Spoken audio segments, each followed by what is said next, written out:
Hello, disruptors, and welcome to another fantastic, mind-blowing episode of Mindset Mastery Moments with yours truly, Dr. Alisa. We get to explore the transformative power of mindset week after week. And we are in that phase of the podcast where we have got some incredible guests from across the world, powerful leaders and thought leaders and business professionals, entrepreneurs, you name it, millionaires. We have them lined up. And today's episode has no less promise. The gems and the value that my guest is going to bring to today's episode is going to be something that you want to literally sit your happy self down, grab your favorite beverage, whatever time of day. And listen, if you're driving, do not do any of these things. I don't want you all to be unsafe, but you're going to need to come back if you are driving, because you're going to need a pen and a notebook. Because I know that this guest and what he brings to Mindset Mastery Moments is going to help you shift what you thought was a limiting belief around something that's so important. And listen, it's not only about the money, but money matters. Money matters just as your mindset matters. But impact is also like the greatest gift a human can get. So if you're an individual, you're like, what are you talking about, Dr. Alisa? If you're an individual that's contemplating the realm of nonprofits, this episode is especially for you. I believe it can really be a compass to where you're going to go next because of our next guest. Are you finding yourself in a place where you crave deeper impact? And are you tired of the mundane and seeking a breakthrough in your career? Yes, we're talking to you too. We have a remarkable guest who's dedicated to helping individuals and organizations achieve their fullest potential. So are you ready for a breakthrough? You see, you might be wondering if you're in the right place when I say the word nonprofits, because you're like, it is Mindset Mastery Moments. Like, isn't this about personal and professional development? Yeah, well, hello. It's also about entrepreneurs and businesses too, because everything begins with how we think. And to challenge your mindset, you need to have the right thought leaders and experts you need to give them your airtime. And so we are blessed and honored to have guests that brings the true, hardcore, mind-shifting facts and details about their industry to help guide us on our path. So let me ask you this. Do you know that over 30% of nonprofits struggle to secure funding for their dreams? I am one of them. Are you pondering where to start with your nonprofit and your vision? How do you distinguish the best idea to kickstart your nonprofit dream if you already have one? And have you ever wondered about overcoming your personal debt to turn a nonprofit dream into reality? Me. So guess what, guys? I've got my pen and my notepad here too, because my next guest is a trailblazer in leadership and he's also a global operations guru. Today, we have the honor of bringing the expert by the name of Mr. Myles Threatt. Mr. Myles Threatt, welcome to Mindset Mastery Moments. We're so happy to have you. Well, first of all, I want to say thank you, Dr. Alisa, for this opportunity to join your podcast and Mindset Mastery Moments audience as well. Looking forward to adding value, dropping some gold nuggets for you, especially those people out there today that have that dream and passion to start their own nonprofit and get it off the ground and get it launched and do that with confidence. So I'm excited about bringing value in that area as far as this episode is concerned. We are so happy you're here again. Thank you for being here. And I know everyone's probably thinking, okay, so we're talking nonprofit. I have an idea. I've been thinking about doing something.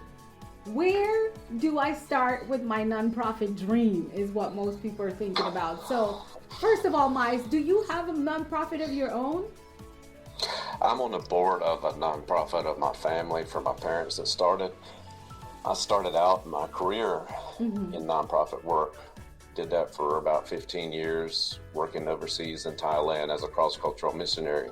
Wow. So, I know what it's like to start from the ground up, to establish your ministry, your work, whatever you're trying to accomplish, the social impact you're trying to bring. Yes. And with that, raising the funds, making sure that not only you have the money to do the work that you feel called to do, but also be able to provide for your family at the same time. So I was able to do that consistently for 15 years before I left that work and went into the corporate world.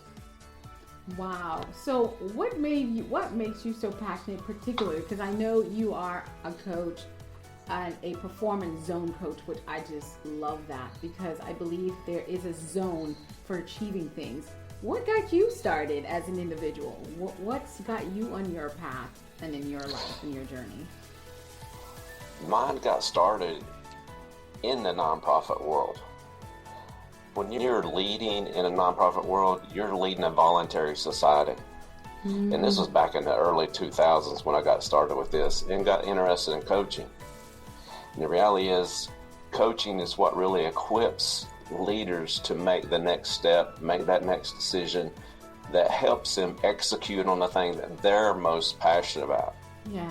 The thing that fits their purpose. Wow. So you wanted to see leaders not only perform, but be connected to their big why. And that, I know you listen to the podcast as well. I talk a lot about what's your why, what drives you, because that's first of all the biggest mindset. If you have a purpose-driven mindset, it's going to set the tone for the other things that you can do mindset-wise and then put into action, and then you'll get those results. But what do you think about the collaboration? Can you comment on your journey as well? What did it look like for you in your journey as you became the expert in nonprofit launching? What did you find about the collaboration efforts among people actually helping other people? Because I'm almost certain that's how you started. You started helping people, but tell us what that looks like a little bit before we go to break. Well, that is just aligning you with people with similar visions, mm-hmm. that are committed to the same objectives as you are. Mm-hmm. Now, and granted, you're going to find those that really want to work together, and you're going to find those that maybe not, and that's okay. Focus on those ones that really want to work with you and help, and you find ways to help each other along the journey. Because the reality is, like you said, there's really enough money to go around, and there's tons of opportunities out there. It really has to go back. What we talk about here, what's your mindset? Mm. Is your mindset a growth mindset? Is your mindset an abundance mindset? Yes. And if you have those two things, and you're willing to work with others, you're going to see success as you move forward. Wow, that's deep. I'm going to let the audience soak in that as we take a break, and we'll be right back after a word from our sponsors. Welcome back, disruptors, especially leaders around the globe who are passionate about either starting or growing their nonprofit. Today in the studio, we've got Mr. Myles Threatt. He is uniquely qualified in having successfully led and run a nonprofit for over a decade. His expertise extends to coaching individuals and launching, and the big word, funding and promoting their nonprofit dreams. Today, he's here to share his insights with us. And so, Myles, welcome back. We're happy to have you. And so the next question that we have for you is, when it comes to identifying the best idea for your nonprofits, how can individuals figure out which idea is best to start with? How do they really know? Because we talked about early picking one, but how do they know which one is best to start with? What are like 3 things they should be tapping into? Well, I think when it comes to that, you got to look at your skill set. Mm-hmm. You got to look at the resources you have available to you. Yeah. And I think the third part of that is just how much does that line up with your purpose? Not necessarily but your purpose. Your passion is going to push you to move forward. But that when it aligns up with your purpose, you're going to be more committed to it. I love that you said that about the passion and purpose, because a lot of people are confused and they think that they're the same. and I wrote a small book that's called Fuel Your Passion, Fuel Your Purpose with Your Passion, because I always feel like passion is like the gasoline in the tank that keeps you going because you're passionate about it. But the purpose is understanding and being clear about the why behind the thing, the process, the choice, the career, the business. So I love that you said that to the viewers. So if you had to give advice about aligning that personal passion with a viable, impactful plan for that nonprofit vision, what would you say about that? If you had to align now your passion and your purpose and your passion with something that's viable and very impactful, what would that look like? Give you an example of a client I worked with recently. And he had this dream for 10 years to start his own nonprofit. And part of that dream, he had to go back to school and learn counseling and get certified and all that kind of stuff. But as he started implementing, he had like 3 main ideas. And they were all great ideas. But I just had him say, hey, let's just commit to that one. And which one is it that lines up with it you've been sitting on thinking about for these past 10 years? And his was related to marriage and marriage therapy and helping couples as far as starting out their marriage so they get started on the right track. I hope we're catching that, because a lot of times it's not just idea to production or establishing that dream. There's a process. And so it's so important, from what I'm hearing from you, Myles, that you understand what steps needs to be taken and be patient with the dream, right? Be patient with the dream. Yes. So if you, this is the part where I know a lot of you are gonna have to lean in, because this is the part that I am most excited about talking to Myles about ever since I met him about a couple months ago, is funding this nonprofit dream. Oh my gosh, has Dr. Whyte got a lot of questions about this one. I know you do. What is one significant challenge that you found, Myles, that is just over and repeated in your journey of coaching and consulting with individuals in this nonprofit? What is the biggest mindset you would say that blocks us from really realizing the funding sources that may be available to us? I think the biggest mindset is that there's plenty of money out there, and most people think there's a limited amount of it. Right. I find a lot of people haven't really thought through the cost just to even get off the ground. It can, depending on the state and your location in the U.S., as far as the U.S. is concerned, it could cost you anywhere $250 to $1,500 just to get started.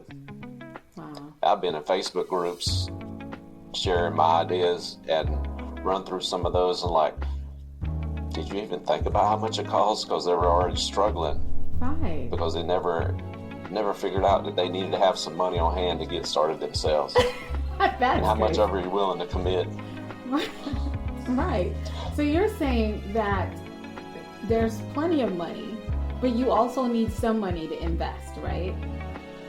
Yes. I mean, if this is your nonprofit dream and you're wanting to get it off the ground, you're going to have to do all the applications, apply for your 501c3, go to your state, get all the documentation taken care of there. So you're going to need to have that, let's say $1,500, just to get going. Be gracious to yourself, all right? And you might be still working a full-time job. Because the reality is, let's just say, I ain't going to tell you to quit your job and start this today. No. I'm going to say keep your job until you get it established to a space that you can afford to leave. Yeah, and you can at least pay yourself whatever you need to get by, at least. And yes. So creatively, there is a cost to getting your nonprofit dream going, but you're also saying that there's money out there to fund the nonprofit dream. So now, I'm sure there's someone listening who might have had the journey of what I know I've been told along my journey. Why do you need to do all of that? Are you crazy? Really? Can't you just keep your job? I mean, you're a boss. Like, you make good money. Like, what is that for? Nobody makes money off of that. They've been told that. So they don't have those people around them necessarily that are willing to give even $1 or sometimes even a penny. I found in my entrepreneurial journey and in the journey of many of clients and colleagues I've worked with that people start to buy in when they start to see that, not even the profitability, but the notoriety that goes with starting something. And it takes sometimes, you're probably already almost at year 5 before that. So that money is not available. What about sources like government programs and things like that? Like, how do we line ourselves up in a space where we can figure out who literally wants to invest in maybe our idea or nonprofit concept that we have?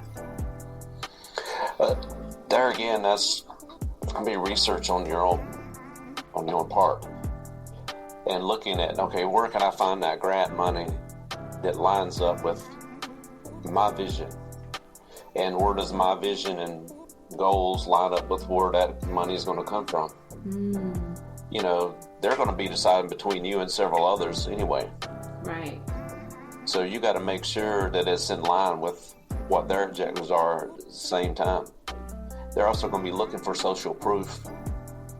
I mean, so then you're going to have to prove that you've done some work already, that you can accomplish these things, that you're doing the work towards your goals and objectives as far as your nonprofit is concerned. Wow. Okay. So these are some of those creative approaches. Now, when it comes to lining yourself up, is that where an actual proper solid business plan would matter? Because you would have figured out what your goals and objectives and write that down. How would you say to our listeners and viewers they should go ahead and clarify? What would that process look like? Because you're not going to get funding unless your stuff aligns. So you have to have a baseline, is what I'm hearing, of a clear objective and mission and vision for where you want to go with actual impact. Because you also used the words a few seconds ago, social proof. So how do we line ourselves up in the planning stages to ensure that what we're setting up really does in turn at some point has so much clarity for what we're going to do that even if we met 10 funder or funding sources where it's a little bit different, we can still find our way align it because we're confident and we're sure and we're clear about what we're doing and what we want to do. What would you say that looks like for someone who's structuring in the beginning? What should they do? It starts out with having your own business plan. It's no different than starting a business. The reality is, when you start a nonprofit, you've got to have the bylaws and all that kind of stuff in place in the beginning to get the 501c3 certification. Yes. So you've had to think through what your plan is going to be. And it also should be thought through, okay, what is your primary targets as far as your objectives are concerned with your nonprofit? Right. Maybe if you're going to feed the homeless, okay, then opportunities are right. And then who's going to help you? How much money is it going to require? And maybe after you've done it for a year or two and you've got an idea and you've got the resources already, now you decide, hey, I want to grow this, I want to triple it, I want to double it, you know. And then you go out and you show the social proof, you show how you funded this so far. And then what are you going to do next? How much bigger are you going to make it? And how many more people do you want to reach? You put those funds and get those funds to add to it. Wow.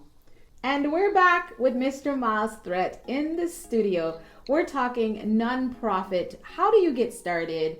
What kind of mindset do you need? How do you align your purpose with this? And he's also given us so many practical tips on streamlining from day one of just getting things started. And so now we're digging into what I call the nitty-gritties, Myles, the practical aspects of it.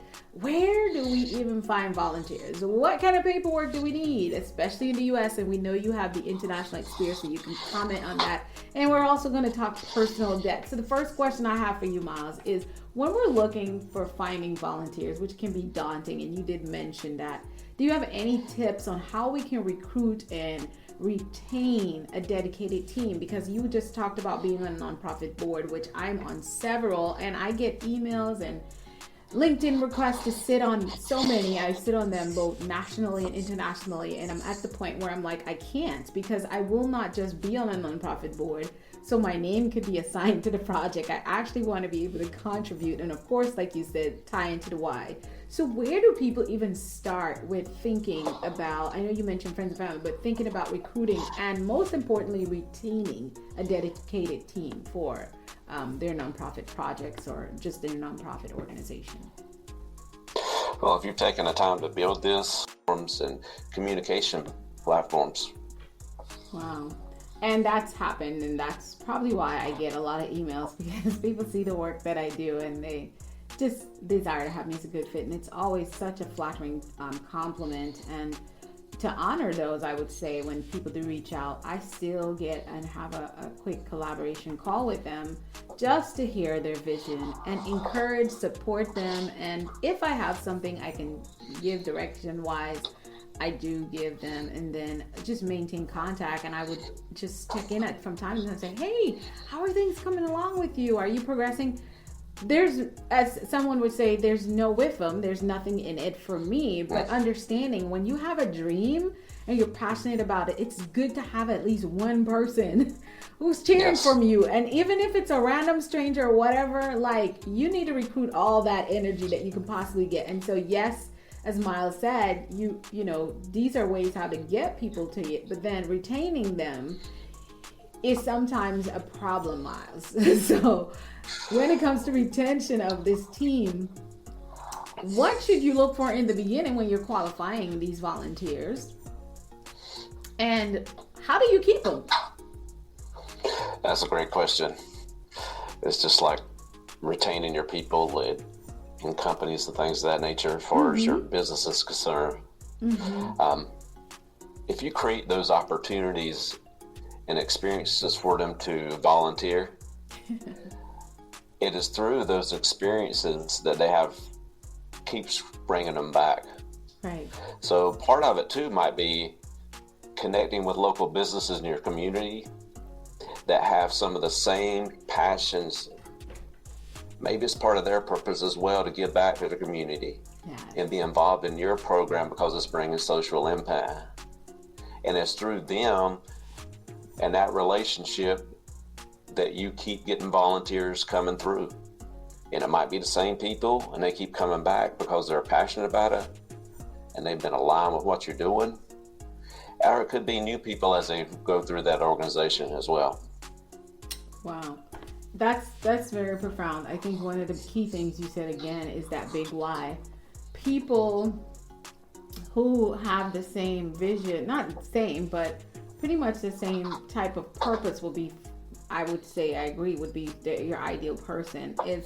I always share, in the recent months, we launched Mindset Mastery 360, the global movement, which is built around your mindset is the key to your success as well, just like the podcast, but your mindset is also the key to your leadership, your business, and all of that. But most importantly, when I look at the socioeconomic issues around the globe, it's a lot of what I hear from different countries. I've talked to people from Afghanistan, from different countries on the continent of Africa, to individuals in India and Asia, and it's always just, they have such a brilliant idea, but they're like, but I don't have this and I don't have that, and it's like very quickly in about an hour session, I'm able to create I do have these, I don't have that, but I have these, and I can start here.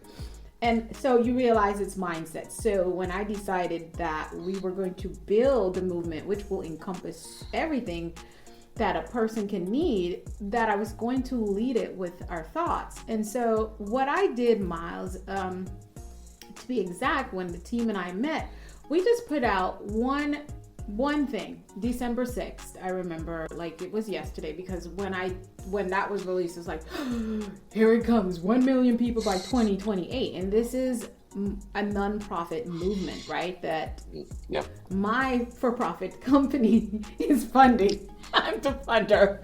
And so that's the main funder. That's where it starts, right? So we're going to figure that out with you later, because you're going to coach me and get me down the road. We already talked about that. But the thing I learned from just putting out that one day, putting that video out and just say call for global mindset ambassadors. We watched, and within less than 5 days, we had over 100 people apply. Now, there's one landing page and just a little bit of information on social media. That's it. Mm-hmm. We posted again towards just before Christmas. I don't remember the date, because by then I know I'm totally in now. I can't turn back. Everybody knows that you're doing it, and you're doing it now. I mean, we've got everything set up, but it just was so fantastic to see, with just a little bit of information, with a clear sense of vision and mission that was on the landing page. And of course, my background and the other leaders that are part of the movement, we had over 178 people apply. Just twice we put it out. And so I'm looking at them in January, we had our first meeting, and I'm looking at this wonderful group of people that we only put 2 times out and called for them, and they came running. And I said to you all, you are the founding members and the core of this movement. And why? You know why? Because their why, as we went through the applications, as we look at their background and we listen to their heart in their writing, because the application is very detailed. It's a lot. First of all, I would be like, golly, really? What is this even anyway? Why do I have to give them all this information? People from around the globe, I can't remember, I know we're at least over 20 something countries right now, applied. And that's going back to where you were. And they applied to volunteer, guys. We're not offering a paycheck. And so you should be applying too. But my point is to validate what Myles said. When you have people who their why is inside the why of this nonprofit or whatever it is you're working on, then that's number one. It's easy. It's like putting out fish bait in the water. The fish will come. And so you want to wait for those people instead of the individuals who you have to convince. If I have to convince you now, do I believe that details have to come? Yes, because our ambassadors and envoys, they have all the details now, and they have access to a folder that they can go on and even look at the 5-year plan for what Mindset Mastery 360 is. But they said yes because they identify with the mission, the vision, and the person behind the concept and the idea. So Myles is giving y'all gems, and I'm telling you it works. Once you find them, now to retain them, Myles, here's the thing I found, and I want to tell me what your experience is on this. One of the biggest problems, I've met global leaders from around the world who are well-intended and they want to start something great and they kick off so well, and within a year, sometimes even less, unfortunately, I don't see them, and like, where did they go? What's going on? I don't see nothing going on. And it's usually because they're still carrying the torch, but their people who are saying, go Dr. Alisa, go, kind of fell off. Mm-hmm. And that's the retaining piece. What I found, Myles, and comment on this, is that when we talk about people's purpose aligning with ours, we forget what my great friend Dr. Kareem Ellis talks about, the WIFM. What's in it for me? Because no one is going to come up in here. Y'all know when I start talking like this, I'm about to get really real. And just serve your vision and your goal and your purpose because they want to. You got to give them something. So the what's in it for me is, while you're creating a room to grow your vision and your why, is allow space for the people who are volunteering with you to grow their vision and their why. Like I say to the movers in the movement of Mindset Mastery 360, some of y'all gonna be starting movements too.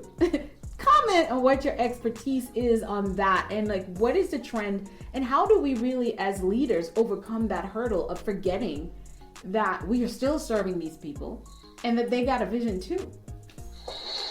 I think it's as we learn what their vision is and we're connecting with them on a personal level, they're going to have more ownership of what we're doing, because they're going to feel a part of. A lot of it too is just gratitude on our part. We're leading this movement. We're called to this movement.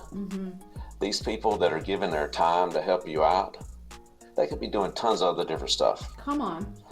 But they're doing it because either they're really connected with you, or they're very passionate about that purpose that lines up with theirs. Yes. So make them feel a part of it and show gratitude to them. The more gratitude you show, the more ownership they're going to have of the long-term vision. And they're going to see themselves making that vision come true with you. And they got to feel a part of that journey. Yes. When they're part of that journey, they're not going to be jumping ship. It's just like you creating your own Raven fans here at Mindset Mastery Moments. Right. Why do they show up every day? They show up. Because they feel connected to you. Come on. And so make them feel that connection. Oh, I love that. That is so important in the process. Is like you said, make time to connect with them. And so it is a task when you're working and you're going to do 1 million people, and you're in the second month and you're at over 200 people and another 100 plus waiting to onboard. But the one way I connect with individuals in the movement for me is, number one, I read their bios, and then over time, one by one, I'm actually going to meet them in groups, small groups, and have conversation and discussion. And then I've already broken them up into groups according to what their coaches. And let me tell you this, Myles, one of the things I've seen that I'm blessed to see and also see in Mindset Mastery 360, there are no ends to how many people want to be connected to something that's bigger than themselves. Like, there are millionaires who want to be a part. There are doctors with 3 medical practices that are part of my movement here in Dubai, you name it, wherever in the world.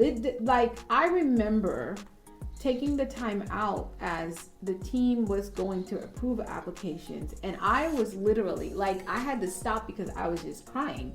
And also the human side of me was starting to embody a level of fear, like, what?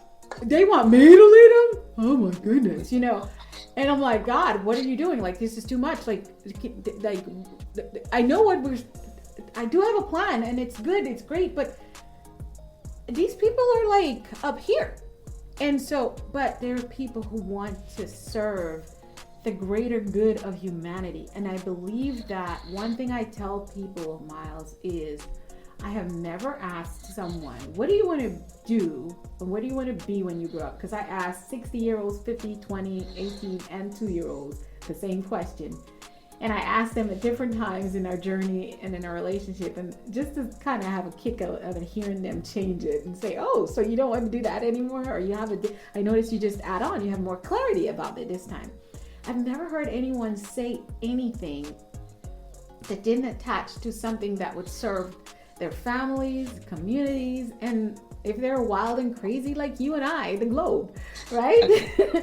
So people just want to be a part of that. I had a guest yesterday for the podcast that talked about people taking advantage of individuals because of blind faith. My question to you and what you would say to nonprofit leaders, and I really want us to lean in because a lot of us might start our own nonprofit, but a lot of us are attracted to this episode because you're already leading a nonprofit. And for me, the practices are the same. It's just one, it's yours, and the other one is someone else's. But for me, as an individual who worked so many years of my life, I treat the company I work for like it's mine, because that's why I have my own company. That's why my own company, Myles, is going to help me find millions and millions of dollars to fund my nonprofit dreams, because I treat the peoples that I've served as mine. How do you say to leaders, because, and also the ones who are going to follow and be included in a leader's vision, how do they use the common sense to know when you're using blind faith, you need to question things, and then also to the leader not to take advantage of people? Like, really, what's your thought about that process in the nonprofit industry? Well, that's a great question. You picked a hard one there. When it comes to that blind faith, not taking advantage of people, you know, a good example of this is like you got a program, you're raising poor, and you're getting close to that goal, and you're providing for your family and everything through your nonprofit, and you have a personal need that arises at the same time, and maybe your money ain't matching up. Right. Transparency and protection, doing the right thing, is making sure you put the money back in the right place. Come on, not now. in your pocket. Come on. You know, you take care of that project, you take care of that program. I know I've been in those struggle situations to provide for my family, but I also know God will take care of me in the end. Yeah. I know He will when I do the right thing. Yes. And that's where I think we got to have that higher level of transparency. Yes. And this is where, especially people from a international background, Come on. you're going to have, for your nonprofit work, whether it's in India, whether it's in a country in Africa, you're going to have to understand that transparent aspects of funds for the American culture. And I know culturally it might be a little bit different for you, but you got to be transparent about that, where the money's going, how are you using it. And when you line up with the right people and they see that, they're going to continue to be able to give to your different projects. Come on now, that transparency. I love that. And so for our viewers who are not necessarily, viewers and listeners are not necessarily going to start, but you want to be a part of something, those are questions you want to ask. The same advice he gives to the leaders, you can hold those leaders accountable for that as well. Thank you so much for that. That definitely is empowering to our listeners and viewers. The other question I want to ask you, because I know I went on my little rabbit trail, Dr. Whyte tends to do that, but I think there's some conversations around nonprofit. There are a lot of people who've just been burned, especially, I hate to say it, but any kind of religious organization, the burn I meet so many people who are still grievous with pain from those experiences, or maybe they invested and partnered in a nonprofit. So let's talk a little bit about navigating paperwork hurdles. Like, how can an individual navigate paperwork hurdles smoothly, especially when they're getting started with getting everything started? What kind of thought process should they put in with it? Well, the best part about that is just make it easy for yourself. There's a lot of nonprofits that already put together their own bylaws. You can download those online. You can copy them and just reword them to fit what you're trying to do. Save you a bunch of time. Nobody says you got to do it from scratch. Come on, he's dropping gems, I believe in borrowing and stealing great ideas and using them for myself. I teach leaders, tell leaders to do that all the time. Yes. So go out there and borrow that stuff that lines up with yours. Make it match your branding. Yep. Hey, there's no reason to make it hard for yourself. Nope. It's already hard enough. Now, when it comes to finishing your paperwork, if you're going to sit there and do it on your own, hey, you're just going to need to take a little bit more time to get through it. There's resources you can purchase out there. If you want to get a lawyer, go hire a lawyer. You just got to have the funds to do it. That's right. Okay, so you can get a lawyer, and this is the main point he just says. You don't have to do it with just Ghostbusters. Like, you don't. You got resources online, and if it's out there and it's in the public view, it's fair use. That's what he just said. Borrow. Now, because you're clear on your purpose and God has given you a vision, that's where the difference comes. And also in the execution, there's no one that can do it the way you do, because no one else has your thumbprint, okay? Your fingerprint. So that's where you put your fingerprint on it and customize it, but you already have a place by going. The next question I have for you, that I know a lot of our listeners heard me mention earlier in the podcast, was you have this specialty, one area that you deal with in dealing with personal debt to get started. Can you share some of your insights on managing this aspect, on what is that concept? Because I know I also saw it on your website and I'm like, what is he talking about? So I want to know about that. And I know our listeners will be benefiting too. Well, let's just face it. The average American doesn't have $400 or $500 saved up to take care of an emergency right now. Not today. Not today. They don't. And, if you've got a dream to start a nonprofit, you're going to have to take care of some of that debt some way, somehow. Mm-hmm. So my advice to you is make that a priority first, because then you ain't going to have that headache to worry about. Does that mean you might start a year later? Maybe 2, I don't know.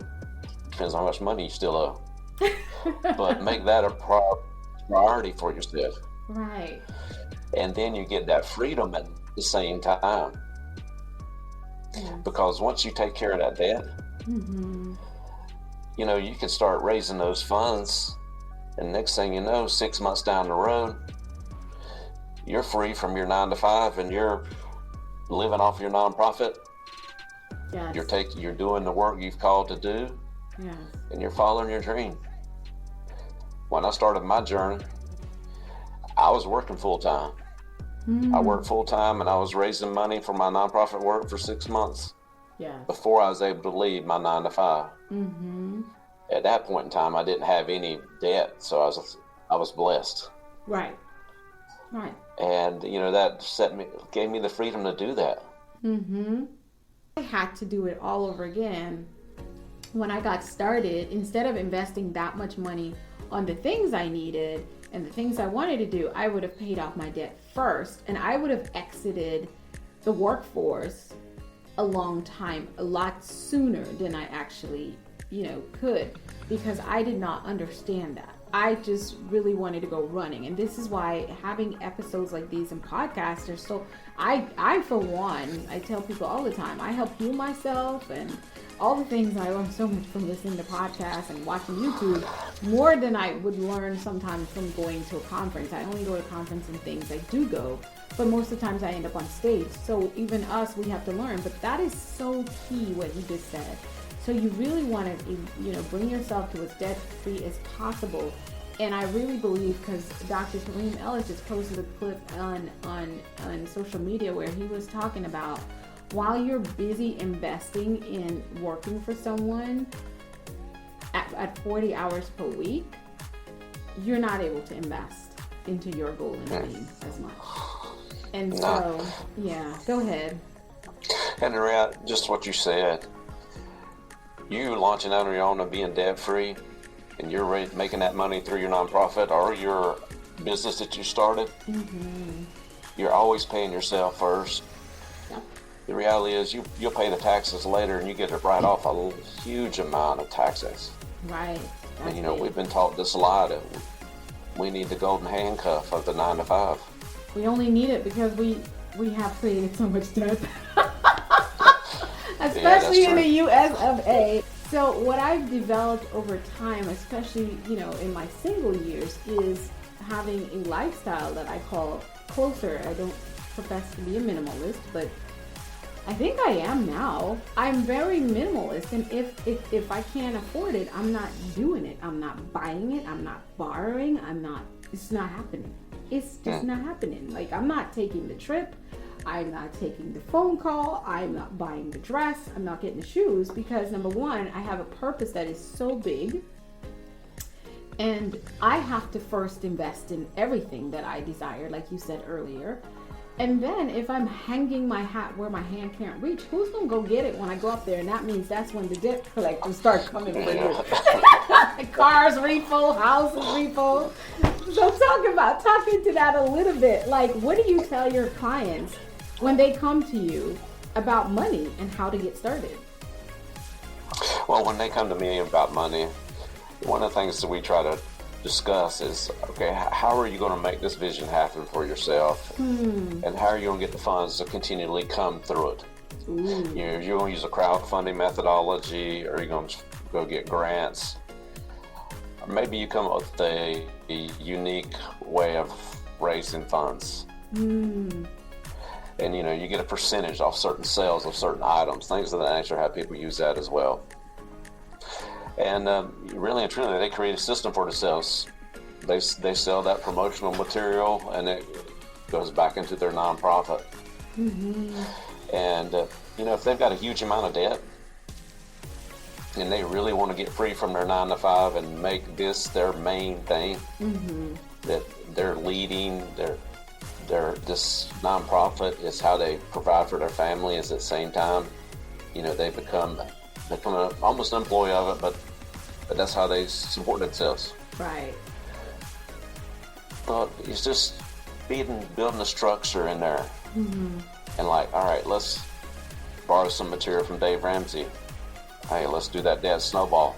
Let's get out of debt as soon as we can. Do whatever we can to get rid of it. Because you get that freedom. And the reality is we all want to have that financial freedom. Right, exactly. And when we have that financial freedom, just like you said, you can make that trip you want to make. Right. Or you can start that next dream you have. Maybe you want to branch off more in your nonprofit. Right. Maybe you have a business as well. And you can get that started. I love it. I love it. Well, dear listeners, we'll be right back for a final segment of this wonderful conversation about getting started with your nonprofit with Mr. Myles Threatt. We'll be right back after these messages. All right, we are back for the final, but I say one of the most exciting part of our show when we have our guests, and this is to flip the script with Myles Threatt. And this is a rapid fire round where we will pick the brain of his expertise for a little bit more fun, humor, and just all around thought leadership. So Myles, are you ready? Yes, I'm more than ready. All right, quick questions, quick answers. Myles, what is success for you? Success for me is leaving something behind and those closest to you. And it's that word in. Wow. It's leaving that legacy. I love that. I love that. All right, my next question is for you. What would be one thing that our viewers and listeners will be surprised that is a guilty pleasure for you? A nice cold beer and a good cigar. I can see that. You seem laid back.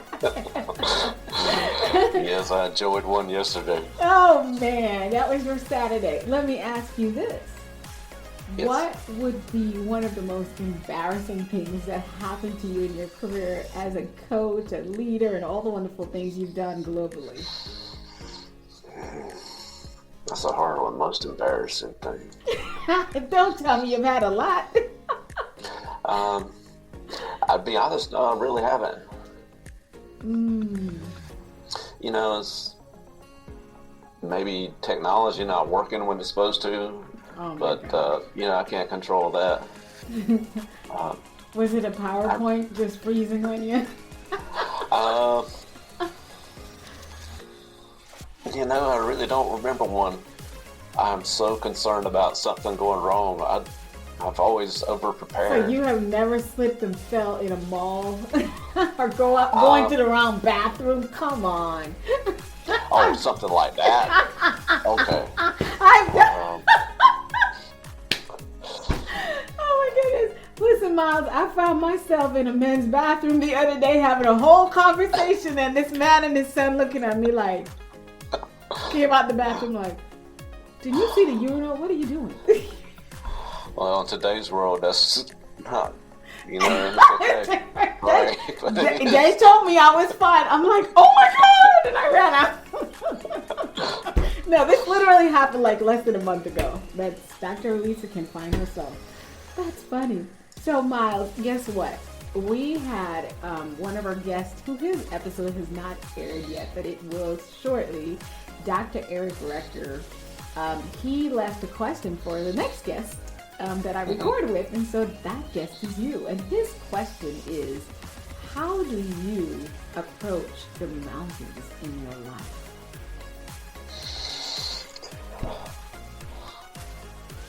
Prayer, meditation. I love it. I love it. I love it. I need to go to that place with God and work through that stuff. It also involves me writing it in my journal because that's where I feel like I connect. Awesome. I love that. So this is where you get to leave a question for our next guest that's in the studio that you don't even know who they are either, but they're going to have to answer. Pay it forward. All right.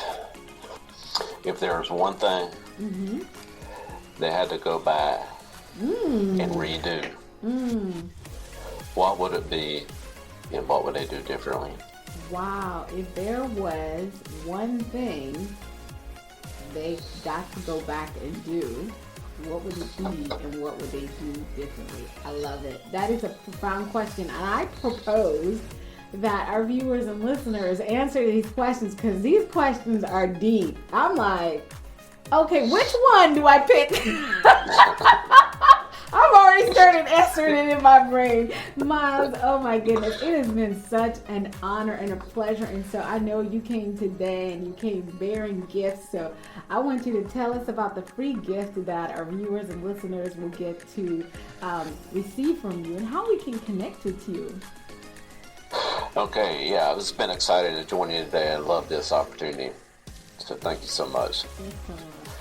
For that freebie, you got to go to my website, mstinternational.net. I'll be giving away a lean quick start business plan that'll help you whether you're trying to launch a nonprofit or trying to launch your entrepreneurial dream. Yeah. Plus, from there, you can also sign up for your free discovery call so you can experience for yourself what it's like to work with me. That's awesome. So you've got it up here on the QR code, viewers. And for our listeners, go to www.mstinternational.net.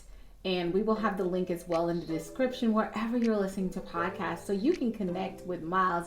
We also, you connect with Myles on LinkedIn. His name is spelled MYLESTHREATT, Threatt. And you can scan the QR code if you're watching and go straight to his website and download the freebie. And if you're looking for help with getting your nonprofit started or boosted, I would say connect with him and see what he has to offer. He just told us that he actually has a free discovery call, and it's always wonderful. It's sort of like what he advised earlier. You get to try it before you buy. Go ahead and connect with Myles on Facebook or LinkedIn and click his website link here. It's running up against the screen. It's also in the description. Connect with Myles. Myles, it has been such an honor and a privilege for us to learn from you how to get started, how to think, and how to organize ourselves and our thoughts if we have a nonprofit dream or we're already working in the nonprofit industry. My dear friends and listeners, this concludes this fantastic episode with Mr. Myles Threatt on Mindset Mastery Moments. Remember that your mindset shapes your reality. And until next time, we're both saying, see you later. Bye, everyone. Goodbye. Thank you. Thank you, Myles.